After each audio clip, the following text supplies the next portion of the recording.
সন্ন্যাসের অধিকারী কৌমার বৈরাগ্য। গিরিশ কোন থাকের রাবণ ও অসুরদের প্রকৃতিতে যোগ ও ভোগ। কিন্তু রসুনের বাটি যত ধোও না কেন গন্ধ একটু থাকবেই। ছোকরারা শুদ্ধ আধার কামিনী কাঞ্চন স্পর্শ করে নাই। অনেক দিন ধরে কামিনী কাঞ্চন ঘাঁটলে রসুনের গন্ধ হয়। যেমন কাকে ঠোকরানো আম ঠাকুরদের দেওয়া যায় না, নিজেরও সন্দেহ।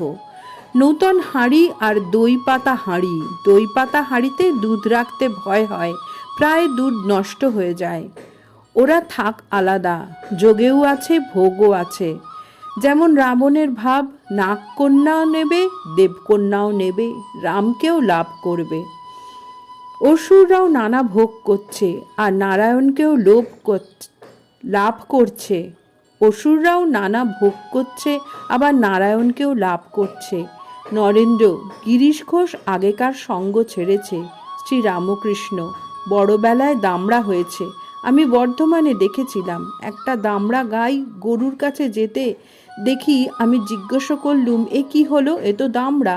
গাড়োয়ান তখন বললে, মশাই, এ বেশি বয়সে দামড়া হয়েছিল, তাই আগেকার সংস্কার যায় নাই। এক জায়গায় সন্ন্যাসীরা বসে আছে, সেইখানে একটি স্ত্রীলোক চলে যাচ্ছে। সকলেই ঈশ্বর চিন্তা করছে। একজন আর চোখে চেয়ে দেখলে সে 3টি ছেলে হবার পর সন্ন্যাসী হয়েছিল। জয় ঠাকুর।